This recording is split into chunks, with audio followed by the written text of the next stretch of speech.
¿Por qué no tomar un buen café mientras charlamos de literatura, arte, cultura? Acompañemos el encuentro con buena música, eligiendo la biblioteca para estar más cómodos. En Radio Ñandutí, esto es La Biblioteca, con la conducción de Neri Peña.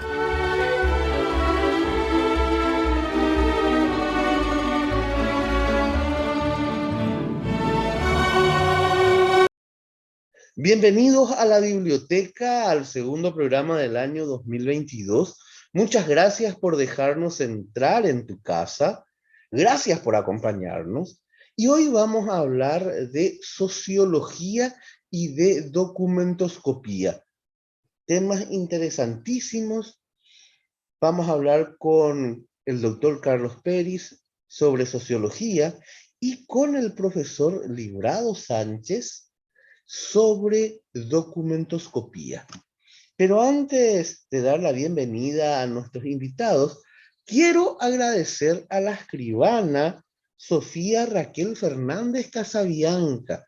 Es escritora, me dejó 3 materiales de lectura, 3 libros que voy a mostrar aquí para los que están viendo por el canal 17 o por las redes sociales o por el diario digital de Ñandutí. Bueno, el primer material de Sofía Raquel Fernández Casabianca, Las Madres de Antonella. Ella descubrió que había una realidad distinta a la que conocía.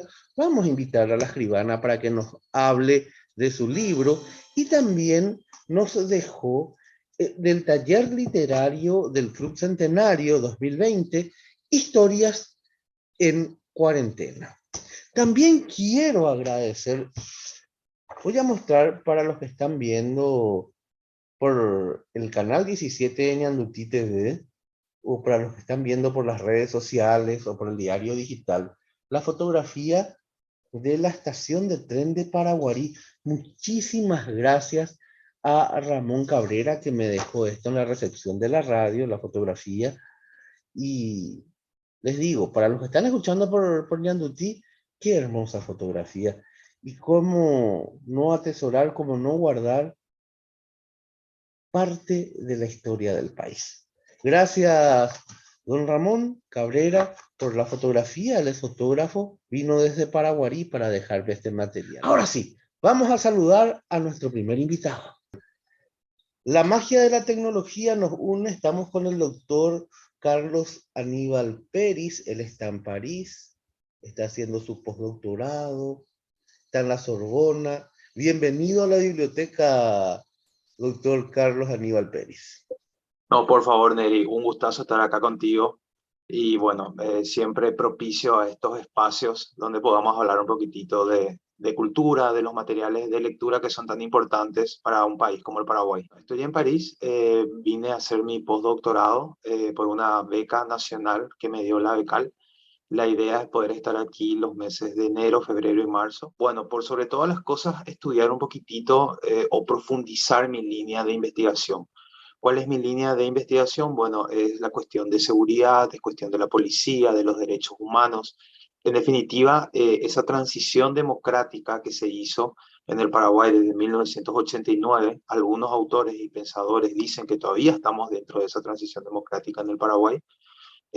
Cómo se fueron configurando las fuerzas de la policía. Estoy aquí en la Universidad de la Sorbona y estoy en el Centro de Estudios Latinoamericanos, es decir, es un espacio que dedica la Universidad Sorbona a los estudios dirigidos a América Latina desde el área social, política, histórica, antropológica. Y por sobre todas las cosas se comparten espacios con otros investigadores que también tienen otras líneas de investigación. Entonces uno, digamos, tiene diferentes perspectivas. Hay veces que pensamos de una forma muy local, pero tener la perspectiva de otros pensadores o de otros estudiosos te ayuda un poquitito a abrir más tu cabeza, pero también a pensar más desde estudios comparativos. Es decir, a pesar que muchos dicen que Paraguay es una isla o un caso sui generis, Paraguay no es una isla, no es un caso sui generis. y podemos ver esos mismos ejemplos, podemos ver también en otras partes de América Latina, ya sea de una forma más regional o de una forma más local. Y por sobre todas las cosas es eso, ¿no? Profundizar en los estudios que tengo en seguridad, en policía, en derechos humanos, y intentar luego generar un producto final, que ya sea un artículo, ya sea un libro, en definitiva, ya sea un material tangible que también pueda ayudar a ese cúmulo de saber con respecto a un tema poco estudiado en el Paraguay desde la perspectiva sociológica. Hay muchos estudios que analizan a la policía, que analizan el comportamiento democrático de nuestras fuerzas de seguridad desde la, digamos, desde el derecho, o desde la ciencia política también, ¿por qué no? Pero desde la sociología no. Y bueno, entonces eso es justamente lo que estoy intentando hacer aquí. Doctor, vamos a hablar de la revista Ñeniti. ¿Esta revista la recopilaste con Valentina Canese? Está catalogado, digitalizado, uno puede ingresar a través de un código QR al contenido de las revistas. Sí, así es. Háblanos, por Sí, favor, de esta sí. revista. Bueno, Ñemiteu fue, digamos, fue la primera revista, la primera, y yo hasta me animaría a decir la única revista, que abordó la cuestión lingüística en el Paraguay, pensando en un Paraguay realmente bilingüe. Es decir, nosotros constantemente estamos escuchando un discurso que el Paraguay es un país bilingüe, donde el guaraní digamos, y el español, el castellano, digamos, como querramos decir, están en iguales condiciones, pero nos damos cuenta, eso no solamente nos damos cuenta hoy, sino que también nos damos cuenta desde hace mucho tiempo atrás, de que el guaraní es, digamos, un idioma más cotidiano, que se habla más en ciertos contextos, pero no se podría afirmar realmente que el Paraguay sea un país bilingüe. ¿Por qué? Porque lo que vendría a ser la administración oficial, incluso también en la propia enseñanza primaria, secundaria, está primando más, digamos, el uso de la lengua española. Bueno, digamos, esta misma cuestión de que a mí me llama la atención, que me imagino que a muchas personas le llama la atención, también le llamó la atención hace unos 40 años atrás a los profesores que enseñaban guaraní en el Instituto Superior de Lenguas. El Instituto Superior de Lenguas, también conocido como el ISL, que funcionaba en la Facultad de Filosofía de la Universidad Nacional de Asunción. Ellos tenían, digamos, ellos enseñaban el guaraní ahí, y ellos se dieron cuenta que el Paraguay realmente no era un país bilingüe. Entonces lanzaron una revista allá por el año 1978 que se llamaba Ñemitú. Y esa era una revista que tenía como lema fundacional, hagamos del Paraguay un país realmente bilingüe. ¿En qué sentido? Entonces ellos empezaron a escribir obras de teatro, empezaron a escribir poemas, empezaron a recopilar cuentos, y al decir ellos me estoy refiriendo a Feliciano Acosta, me estoy refiriendo a Natalia Criscovechen de Canese. En definitiva, me estoy refiriendo a ese primer grupo de gente que enseñaba guaraní ahí en el Instituto Superior de Lenguas, que hicieron esta revista que llevaron desde el año 1978 hasta el año 2002. Es decir, fue una revista que duró aproximadamente 25 años y fue la primera y única revista hasta el momento de lingüística pensando en el español con el guaraní en igual medida. Yo ahora particularmente estoy, digamos, como investigador, como colaborador en el Instituto Superior de Lenguas, y trabajando con Valentina Canese, que es la directora justamente del ISL. Pensamos que teníamos que digitalizar esa revista y que teníamos que catalogar esa revista por autor y por índice. Entonces, el primer trabajo que hicimos es digitalizar los 25 números de los 25 años, que en verdad son más números porque incluso hubieron años en el que se lanzaban dos, se lanzaba uno en junio y se lanzaba otro en noviembre. Creo que si no me falla la memoria, Neri, son más o menos como 48 números aproximadamente, ¿no? Eh, entonces digitalizamos todos esos números lo subimos en una plataforma web, es decir, son números que hoy en día están digitalizados, que son accesibles, digamos, a través de Google Books, a través de un montón de herramientas que están colgados en la nube. Y posterior a eso lanzamos un libro que tiene un CD en donde también están los números digitalizados en esos 25 años, pero además también hicimos el catálogo por autor y por índice. Entonces a ese material le denominamos Ñemití Remendu, que podría ser el sentir de la siembra, donde justamente intentamos revalorizar lo que fue ese esfuerzo intelectual llevado por 25 años por estas personas para tener un país realmente bilingüe. 111 colaboradores participaron en estos 25 años. Así es. Y por sobre todas las cosas, Neri, si me dejas interrumpirte en este punto, ¿verdad? Si es que uno mira los nombres, uno no solamente va a encontrar, digamos, los nombres eh, históricos, ¿verdad? Como podría ser Feliciano Costa, Natalia Kriskovich de Canese, sino que uno también, por ejemplo, va a encontrar colaboraciones de Augusto Roabasto, colaboraciones de David Galeano, colaboraciones de Domingo Aguilera, es decir, colaboraciones de personas, ¿verdad? De personas justamente eh, que marcaron y que hoy en día marcan la pauta de la cultura, digamos, de la riqueza cultural que tenemos con respecto a esta cuestión. ¿Cuánto tiempo de trabajo tenemos acá para recopilar todo esto, digitalizar, recopilar?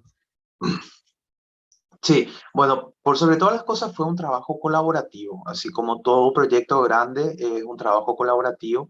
Y si bien es cierto que, digamos, en la tapa aparecen dos nombres, detrás de eso hay otros nombres más, como podría ser el diseño de la tapa y toda la parte gráfica que nos ayudó Rebeca Nadir Sanabria.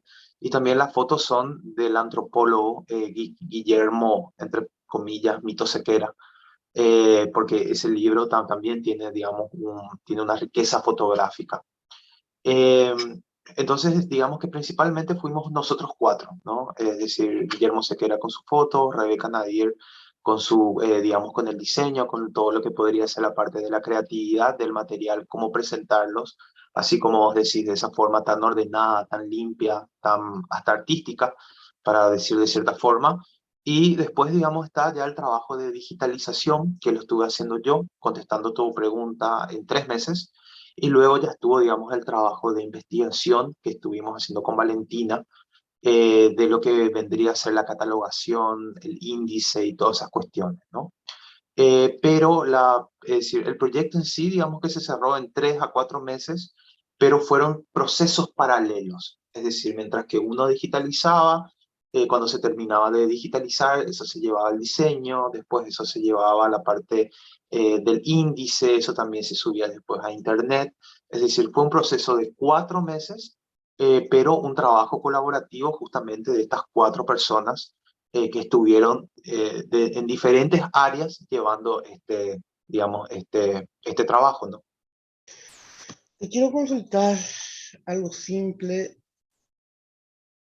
¿Dónde la gente, el oyente, el amigo de la biblioteca, el televidente de este programa multiplataforma puede conseguir el material? Bueno, el material impreso uno puede conseguir en el Instituto Superior de Lenguas. Es un material, nosotros hablamos con los creadores, digamos, de la revista, es decir, tanto Valentina Canese como yo no hicimos esta revista, hicieron otras personas allá en el año 1978. Ellos nos dieron la condición de hacer lo que querramos con la revista, pero con esta condición, que todo sea libre para el público. Es decir, uno se puede ir al Instituto Superior de Lenguas, que queda ahí sobre la calle España, a una cuadra de la Ande, en el antiguo rectorado de la Universidad Nacional de Asunción, y puede pedir, digamos, puede pedir el libro Ñemití Gremiandu, que se le va a dar sin ningún tipo de costo la versión impresa, teniendo siempre digamos, la atención de que en la versión impresa imprimimos nada más que 200 ejemplares. ¿Y por qué imprimimos nada más que 200 ejemplares? Porque nos dimos cuenta que hoy en día el flujo está en Internet. Es decir, el libro se puede acceder de forma gratuita, de forma libre, de forma gratuita, en la página del Instituto Superior de Lenguas, más precisamente en la página de la revista científica del Instituto Superior de Lenguas que se llama Ñemitira. Es decir, entrando en la página web del Instituto Superior de Lenguas, haciendo clic en su revista científica que es Ñemitira, que vendría a ser la hija de ese proyecto Ñemiti, uno puede tener acceso a este libro de forma gratuita en su versión digital. Si uno quiere la versión impresa, puede irse por la tarde al Instituto Superior de Lenguas y pedir su ejemplar. Bueno, ahora quiero pasar al otro libro que también estuvo a tu cargo, estabas como coordinador. Pensar las ciencias sociales en Paraguay. ¿Algo complicado o no? ¿O soy yo nomás el fatalista? No, es algo muy complicado y más en un contexto de posverdad, precarización que se vive a nivel mundial, pero también en el Paraguay, en donde se quiere menospreciar a las ciencias sociales con un supuesto discurso cientifista o técnico de que lo único que hoy en día solamente es importante son las matemáticas, las ingenierías, y que el progreso del hombre y del ser humano, digamos, estará marcado por estas disciplinas duras, digamos, ¿no? Estas disciplinas de la naturaleza. Hay que hacer un paréntesis acá, Neri, ¿no? Auschwitz fue, Auschwitz fue justamente el cúmulo, fue la máxima expresión de una técnica eh, de la ciencia que se llevó para matar a la gente. Es decir, el alambre, la púa, las cámaras de gas, los trenes que entraban en el campo de concentración, eran el puntal tecnológico en aquella época en la Europa de 1940. Y se utilizó el progreso, se utilizó la técnica, se utilizó los avances tecnológicos para crear una máquina de muerte que nunca antes se vio. Bueno, es decir, la ciencia, la tecnología, tienen que ir acompañados de una reflexión crítica. Y esa reflexión crítica, por su propia naturaleza, no lo va a dar la ingeniería, no lo va a dar la matemática, no lo va a dar la biología, lo van a dar las ciencias sociales, que en definitiva son ciencias que piensan en el ser humano, en su accionar, en su desarrollo comunitario, personal, cultural, como querramos llamar. Entonces, nosotros cuando hicimos este libro, Pensar las ciencias sociales, partimos de esa premisa, ¿no? Es decir, hoy en día estamos en un contexto de precarización en donde todo, digamos, hay que hacer de una forma más barata y en peores condiciones laborales, no solamente en Paraguay, en todas partes del mundo. Estamos en un discurso de posverdad en donde absolutamente todo se discute, incluso la verdad del 2 más 2 es igual a 4 se discute. Y estamos también en un contexto de deslegitimar a las ciencias sociales. Y nosotros este libro lo queremos marcar desde esta perspectiva, ¿no? Es decir, este libro te viene a decir, no, las ciencias sociales son importantes, la sociología es importante, la ciencia política es importante y la historia es importante. Que en definitiva son las tres ciencias sociales que nosotros abordamos en este material. A ver, a mí siempre yo siempre, digamos así como sociólogo, siempre intento jugar un poco al abogado del diablo, ¿no? ¿En qué sentido? En el sentido de que no está mal que los grupos de poder alcen la voz, ¿verdad? Y hoy en día, FEPRINCO o la Asociación Rural Paraguaya o asociación que querramos llamar, que se establece como un grupo de poder, bueno, justamente por eso es un grupo de poder, ¿no? Porque tiene sus intereses, pelea por sus intereses, hace lobby y bueno, todas esas cuestiones, ¿no? Lo que le molesta a estos grupos de poder es la crítica que se hace de las ciencias, la crítica que surge de las ciencias sociales. El capítulo que yo hago de este libro, que es la introducción, yo justamente paso, es decir, así cuento un caso donde un estudio que venía desde la biología fue criticado por la gente de FEPRINCO y por estos grupos de poder. Y decían que en definitiva no era ciencia eso. Pero si es que uno mira el proyecto, si es que uno mira lo que se hizo ahí, no hay algo más científico de lo que, de lo que hicieron ese grupo de investigadores. Pero ¿cuál era el pecado de esos investigadores? El pecado de esos investigadores fue, digamos, estudiar la deforestación en el Chaco. Y obviamente la deforestación en el Chaco tiene una causa, que es la ganadería en el Chaco. Bueno, entonces, si vos, es decir, no está mal, ¿verdad?, pelear por tus intereses, y más si es que te erigís, digamos, como un grupo de poder, pero lo que yo sí critico es esa parcialidad en decir, bueno, esto es ciencia y esto no es ciencia. Y en verdad, todo lo que hasta ahora se hizo en CONACYT, incluso hasta proyectos que fueron catalogados de ideológicos, si es que uno mira los proyectos, son proyectos que tienen un rigor científico y que no solamente fueron evaluados por pares nacionales, sino por pares internacionales. El pecado de esos proyectos que hablaron de soja, que hablaron de ganadería, que hablaron de otras cuestiones, para ser más amplio, es que molestaron a los grupos de poder o a los grupos conservadores, y que son muchos de la sociedad paraguaya. Ese es el pecado de las ciencias sociales. Pero ese es un pecado de origen, Eri. Es decir, las ciencias sociales nunca va a dejar de ser crítica. Si las ciencias sociales dejan de ser críticas, simplemente no son más ciencias sociales. Entonces, vamos a tener que aprender a convivir. Ellos van a tener que aprender a convivir con la crítica. Claro, ya aclarando esta situación, estuviste hablando tu rama dentro de la sociología, la parte que investigas, me hablaste de la policía. ¿Cómo estás viendo la policía en este momento? Sí, bueno, el problema de la policía es un problema extremadamente complejo, ¿no? Es un problema complejo porque la policía, y aquí también ya vamos con el tema de investigación que yo desarrollo, cayó la dictadura en el año 1989, pero las prácticas dictatoriales continuaron.